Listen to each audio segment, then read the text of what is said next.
MateBook launched last year, plenty of sites were quick to position it against Apple's offerings. There were caveats, of course, namely, the fact that the device was a touchscreen 2-in-1. Now the company's done messing around.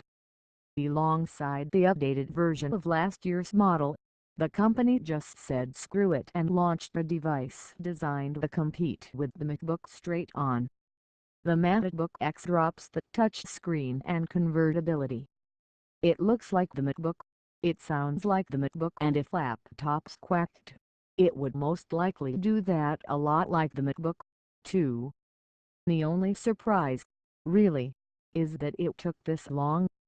After all, the company hasn't had too many bones about borrowing liberally from the iPhone. And these days in the tech world, it seems, there's no shame in the game of taking some clear inspiration from a successful line. Facebook's certainly made no bones about the whole good artists copy, great artists steal bit that Jobs took from Picasso, or maybe Eliot or Stravinsky. Design language, for better or worse, seems to tend toward a central point in consumer electronics as a category matures. Maybe it's that certain choices simply make the most sense. Or maybe it's just hard to borrow from the bits that work. Probably it's some combination thereof. Certainly there's a reason the MacBook line's design has been so enduring in its relative simplicity. Whatever the case, Huawei is in a good position to deliver on a product that brings some of those lessons over to the Windows side of the fence, and in some cases, improve upon them. That the company is offering the stand-alone laptop alongside the next gen of its 2-in-1 isn't a surprise. I was, however, taken a bit aback by the fact that it just went ahead and dropped touch altogether. After all, that's been one of Windows 10's big cross-device selling points.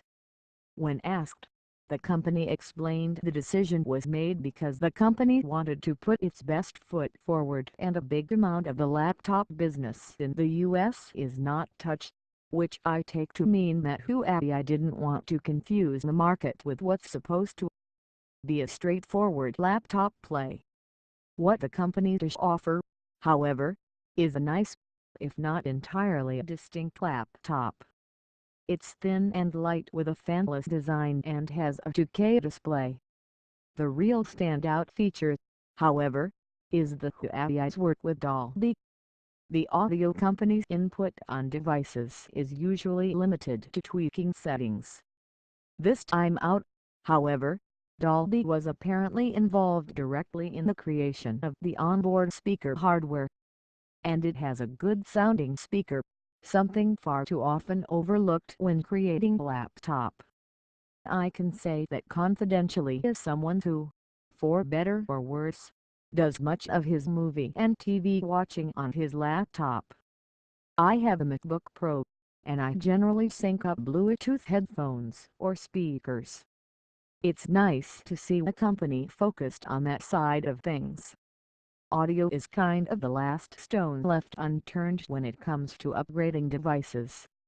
So Apple can certainly learn a thing or two on that front.